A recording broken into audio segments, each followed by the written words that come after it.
Hola, buenos días, tardes o noches, espero se encuentren bien. Es el primer video del año, espero estén suscritos y si no, suscríbanse. Bueno, vamos a empezar con este video. Me comentaba hace unos días un abogado, me decía es que mi teoría del caso, y le pregunté, bueno, ¿y cuál es su teoría? No, es que mi teoría es que mi cliente es inocente. Bueno, sí, pero ¿cuál es tu teoría? Me empezó a argumentar ciertas situaciones, pero seguía sin responderme. Y le pregunté, ¿sabes qué es la teoría del caso? ¿Sabes por qué se le llama así? Me comentó que, pues no sabía. Me puse a explicarle un poco, pero, pues bueno, terminó enojándose. Es habitual en esta profesión que tengan un poco de ego las personas. Y le dije, te voy a recomendar un libro, y se lo recomiendo a todos, se llama Teoría del Caso, por Leonardo Moreno Holman. Le decía, mira, la teoría del caso, y se los explico de igual forma a ustedes, es aquella suposición que tenemos de cómo sucedieron los hechos. No es solamente decir mi cliente es inocente. Bueno, sí, la teoría del caso tiene que ser real, coherente y creíble. Si tienes una teoría del caso fuerte, vas a poder tener un buen alegato. No simplemente construirla al momento. Si haces eso, las pruebas te lo van a tirar. Todos los medios de pruebas que vayas ingresando, las periciales, los testigos, los documentales, todo lo que vayas ingresando va a generar mm, la caída de tu teoría y vas a perder. Y lo triste es de que no pierdes tú, sino pierde tu cliente. Y en este caso es la libertad de la gente. Bueno, hablando en el aspecto penal, yo le comentaba, bueno, sí, pero lo que tú me comentas es mm, increíblemente ilógico, porque me dices que tu cliente estuvo en cierta hora, pero no tienes cómo comprobarlo. Me decía, bueno, sí, puedo solicitar testigos. Le digo, sí, pero esos testigos te los pueden tirar en el interrogatorio si tus testigos son fabricados. Si realmente no presenciaron las cosas como son, van a caer. Y si en ese momento la fiscalía pide alguna cámara que haya por ahí y tu cliente no aparece, vas a quedar primero como mentiroso y tu cliente va a perder credibilidad en todo lo que se mencione. Si mencionas alguna pericia de que tu cliente no hizo el hecho, bueno, eh, va, el perito va a quedar como tonto, o mejor dicho, tú vas a quedar como tonto porque el perito no va a poder mentir ante un juzgado, porque las mismas oportunidades tienes tú que el fiscal. Y si tú solicitas una prueba en grafoscopía, que es el estudio de las firmas, de las rúbricas, de los movimientos que hacemos al escriturar, vas a carecer de todo ese hecho. ¿Por qué? Porque ellos te lo van a poder refutar. Si lo generas en dactiloscopía mencionando que él no pudo tomar esa arma, bueno, tienes que primero platicar con tu cliente para ver si la agarró o si se la dieron a agarrar, porque ha pasado que los policías le dan el arma para que ellos la puedan manipular y ya se quedan sus huellas dactilares, que es el estudio de las crestas papilares que tenemos en los dedos. Es un poco triste que todavía haya personas así, pero es más triste que el sistema de justicia lo siga permitiendo litigar, que no departa profesiones para poderles quitar su cédula, porque aquí no se trata de defender a un pollo, una gallina, un cordero, aquí es un ser humano, en el aspecto penal. Y bueno, esa es la teoría del caso, les doy los tips, la teoría del caso tiene que ser lógica, lo que menciones tiene que coincidir con lo que vaya a mencionar el Ministerio Público pero dándole un enfoque real, porque eso es lo que se plantea en la teoría del caso, mencionar la narrativa de una forma real de cómo sucedieron las cosas, si tu cliente realmente fue inocente.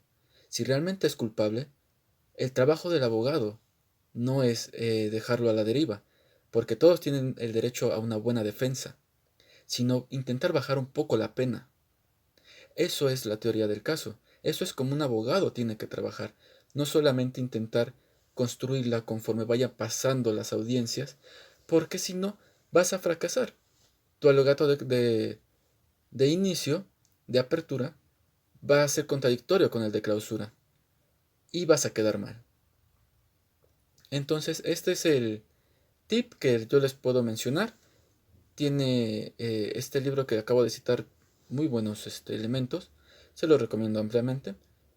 Está un poco dominguero para que lo puedan leer. Tiene el lenguaje muy coloquial, no tiene muchos tecnicismos. Entonces, se lo sugiero. Y pues bueno, esto es explicación de qué es la teoría del caso, que es explicar de forma narrativa, lógica y coherente los hechos que presuntamente sucedieron. Y digo por qué presuntamente, porque no estuvimos ahí. Pero debemos de sustentarlo de forma lógica con lo que nos están dando nuestros clientes, que es, bueno, tenemos un homicidio, bueno, lo hiciste, no lo hiciste. Ok, mencióname, ¿qué pasó? No, yo no lo hice. Ah, ok. ¿Qué hiciste ese día? ¿Recuerdas? No, estuve en tal lado. Ah, bueno, sin problema. Entonces, hay forma de poder acreditarlo. Podemos pedir las cámaras nosotros, podemos solicitar las testimoniales, podemos hacer varias cosas, solicitar las pruebas de los técnicos o de los científicos. Pero si no es creíble la teoría del caso, que mencione que en ese momento él se encontraba en la playa o se encontraba en el hospital y no hay registro, ni hay cámaras que lo puedan comprobar, pero sí hay elementos suficientes para comprobar que él estuvo en el lugar y en el tiempo que se cometió el hecho, entonces vamos a quedar mal. No hay como tal por lo regular siempre les digo que en el artículo tal y lo rezo, pero en estos momentos no viene especificado en la ley, pero es una técnica de litigio que cualquier persona que se dedica a esto y que tenga la cédula para poder trabajar como abogado y ejercer como abogado, debe de saber. Si no lo saben, tengan mucho cuidado con el abogado que ustedes están representando, que están solicitando su representación. De antemano, muchas gracias. Y pues bueno, vamos a pasar al chiste de esta semana.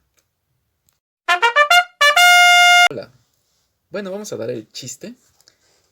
El chiste se deriva de de una situación que vivimos hace tiempo. En estos momentos, los diputados están intentando desaforar a Mauricio Toledo, que pues esta persona es acusada de enriquecimiento ilícito.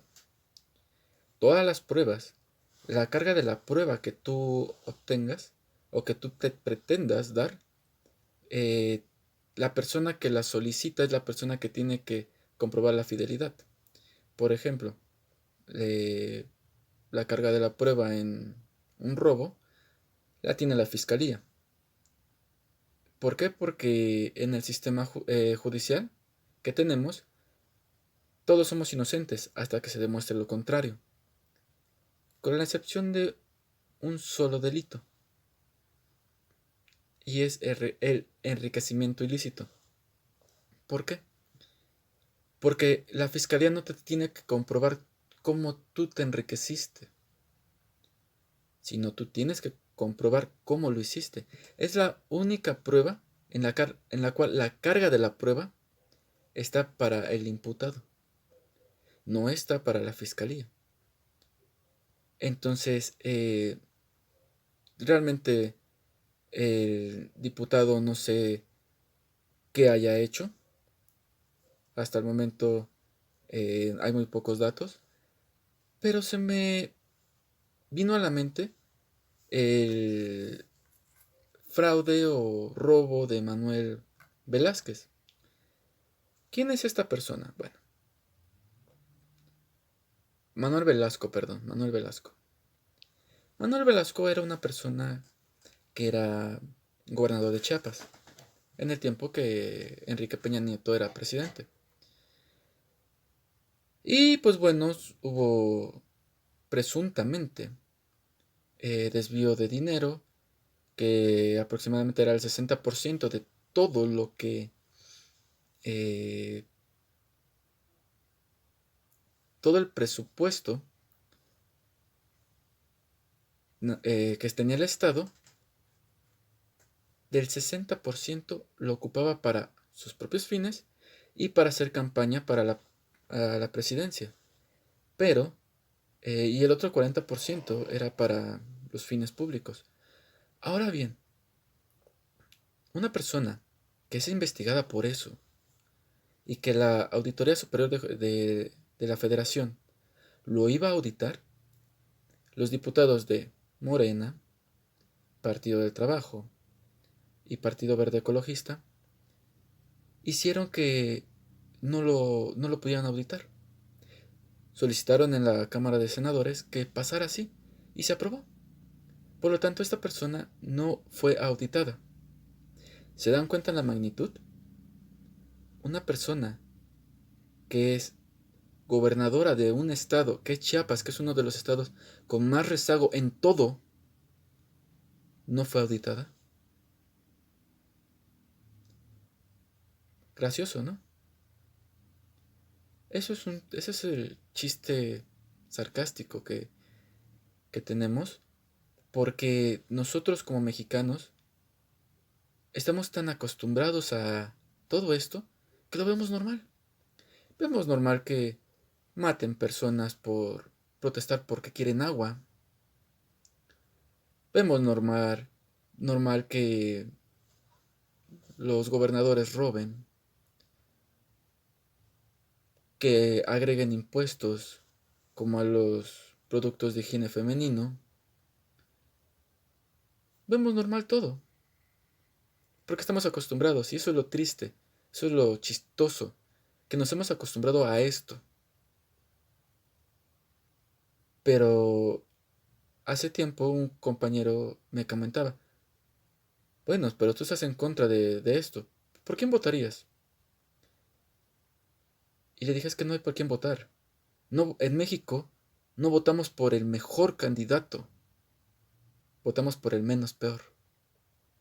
A diferencia de este nuevo Mesías que vino llamado Andrés Manuel López Obrador, nuestro actual dictador, que espero se recupere, y decía que él iba a cambiar las cosas, pero pues no la cambió. La cuarta transformación se creó, claro, del PRI a Morena. Las prácticas son iguales, la censura es más amplia, y anteriormente tenemos un presidente, era chistoso, y con todo respeto al señor expresidente Enrique Peña Nieto, causaba risa por su falta de falta de preparación para estar en unas cámaras, o decía cada cosa como el refresco del presidente Peñafiel. Era gracioso, era cómico. Pero ahorita no tenemos a un payaso que intenta hacerse gracioso, pero no es ni cómico, ni siquiera da risa. Porque se basa con nosotros tenemos otros datos. Bueno, sí, pero los datos oficiales de tu gabinete están mencionando que la realidad en la que tú vives es diferente. Ahorita se contagió de COVID y es triste que el presidente, aquel que es el representante de todos los mexicanos, no use cubrebocas. Se comprendería si se hubiera contagiado por alguna otra forma, no sé, después de la mañanera de esta misa catedrática prácticamente obligatoria para los medios de forma diaria, usar el cubrebocas y después se lo quitaran. ¿No le gusta ponerse cubrebocas? Bueno. Pero nos tiene que dar el ejemplo. a los mexicanos para que nosotros lo hagamos. Porque nos exigen a nosotros entrar a una plaza con cubrebocas, entrar a un trabajo con cubrebocas, hasta andar en la calle tenemos que traer el cubreboca por seguridad, porque cubrebocas no es una forma de no contagiarnos, sino de no contagiar a los demás. Pero aquel que nuestro líder no lo hace, está en las consecuencias. Y lo más terrible es que si llega a morir el presidente, el caos económico y social que nos va a traer va a ser inmenso. Claro, la Constitución prevé que en este caso sería el secretario o secretaria de Gobernación la que tendría que tomar el cargo. Y hago la separación por estos feministas. Pero bueno. Entonces, sería un caos para México si muere Andrés Manuel López Obrador por el COVID. Y los militares tienen una costumbre, y yo no lo sabía hasta hace unos ayeres, y dentro de su lema es que el capitán o teniente va primero. Por ejemplo, cuando los paracaidistas van a saltar, el que tiene el mando de esa operación salta primero. ¿Por qué? Porque él pone el ejemplo. En cualquier situación, un enfrentamiento armado, el que lleva la batuta, teniente, capitán, comandante, cualquiera que sea, va primero. ¿Por qué? Porque él debe de poner el ejemplo. Muy bien, entonces, si nuestro presidente no nos pone el ejemplo, ¿cómo nos piden cómo nos imponen la medida preventiva del cubrebocas si el presidente no lo pudo hacer? Y pues bueno, vamos a pasar ahorita a la noticia. Es un poco triste, desviándome un poco del tema. Aplaudo lo que están haciendo con el diputado, claro, que a Mauricio Toledo lo desaforen para que pueda comparecer con la justicia. Pero también veo con tristeza que un exgobernador no fuera auditado por el respaldo de los partidos políticos que tienen la mayoría en la Cámara Baja y en la Cámara Alta. ¿Los mexicanos qué hicimos? Es más, me pregunto, feministas, ¿qué hicieron ustedes? ¿Por qué? Porque esta persona no le dio los apoyos a las madres, a las mujeres. Usó el dinero para otros fines, tipificados como ilegales. Entonces, ¿dónde están ustedes? ¿O solamente están cuando quieren estar? ¿O les conviene estar? Pasemos al siguiente. Gracias. Y bueno, la noticia es un poco triste. México ha alcanzado los 150.145 decesos por COVID-19. Digo es triste porque conlleva vidas humanas y porque he vivido que se siente perder a una persona por esta situación. Pero, más allá de esto, México ha sido catalogado como el peor país para vivir la pandemia. De todos los países del mundo, somos el peor país. Países como Afganistán, Irak, que están en guerra, en una guerra armada contra otro país, gestionaron mejor la pandemia que nosotros. Países en los que se vive una dictadura abierta como es Venezuela, que tiene una migración impresionante de personas, pudo gestionar mejor la pandemia. Países en los que predominan y que son más pequeños geográficamente como Guatemala, El Salvador, que está la Mara Salvatrucha, gestionó mejor la pandemia. Y menciono esto con tristeza porque México, es una mentira que nos han vendido, es que México es pobre. Y no, no somos pobres. De hecho, de todos los países del mundo, somos estamos dentro de los 20 más ricos. ¿Se dan una idea? Somos una potencia y no pudimos gestionar bien la pandemia. Una pandemia que nos separan dos océanos, tanto de Europa como de Asia. No lo pudimos controlar. No pudimos realmente con este problema. Y no es porque no tengamos el dinero suficiente, la capacidad para hacerlo. Simplemente no se quiso hacer. Porque si se hubiera querido hacer, nuestro presidente hubiera actuado de otra forma. Entonces, nuestro secretario de salud no sería un payaso como el que tenemos. Y pues bueno, esa es la triste realidad.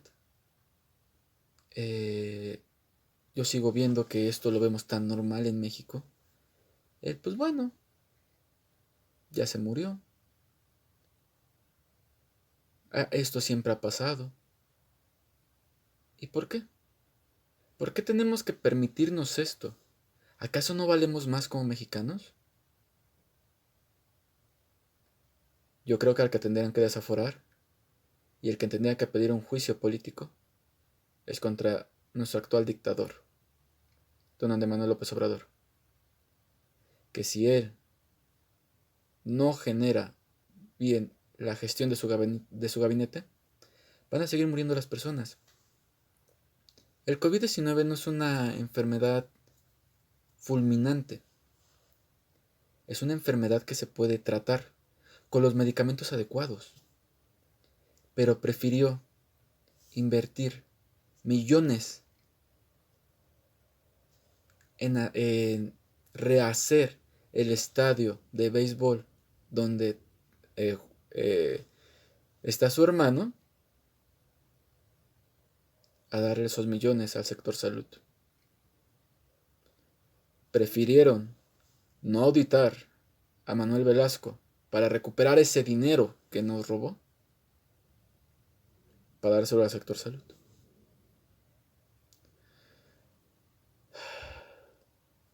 Es tan triste haber llegado al último lugar de todo el mundo. O bueno, si lo vemos de otra forma, al primer lugar en todo el mundo donde se muere más gente por COVID-19.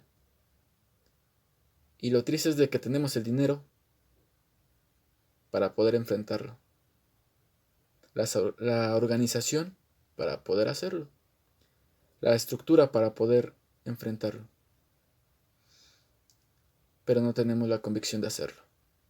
Preferimos hacer estadios de béisbol mientras nuestros familiares mueren. Y les pregunto nuevamente, feministas, ¿en dónde están ustedes? Porque mueren hombres y mujeres. O bueno, como les gusta decir a ustedes, todes mueren. Por la gestión mal hecha de nuestro dictador. México, es tiempo de reaccionar. ¿Hasta cuándo les va a caer el 20 que esto no puede seguir? Necesitamos que se empiecen a postular personas que realmente sepan, no como Paquita del Barrio que se quiere postular para la gobernatura de Veracruz. Decía un youtuber, ella sí sabe de rata de dos patas y me dio mucha risa ese chiste. Pero es tan triste que esto se ha convertido en la política mexicana. Un exfutbolista es gobernador de Morelos. Y qué caos creó. Un ex cantante es gobernador de y fue candidato presidencial. Y es un caos. Miss Universo se quiere postular. Paquita Álvaro se quiere postular. Pero yo les pregunto, yo sé que el presidente o los gobernadores son los que no pueden tener el conocimiento de todo. Porque si no, las cosas saldrían mal como ahorita, que el presidente toma las decisiones sin conocer. Pero si estas personas llegan a ser gobernadores, debemos exigirles resultados, humildad para que escuche al gabinete, o destitución si no saben o no pueden. Gracias por todo, este es el primer video del año, vamos a echarle muchas ganas. De igual forma, el licenciado Jair Razo, sé que estás pasando por un problema muy grande, mi amigo, y lamentablemente no me ayudó a ponerle picardía a este video, pero estamos contigo. Ánimo, amigo. Muchas gracias por haberme escuchado. Espero les haya agradado. Si quieren que hablemos de algo, adelante. Suscríbanse al canal. De igual forma, estamos ya viendo la propuesta para hacerlo en Twitter. Y pues bueno, a trabajar que el 2021 no es el año en que se acaba la pandemia, pero es el año en el que estamos viviendo. Fuerza México.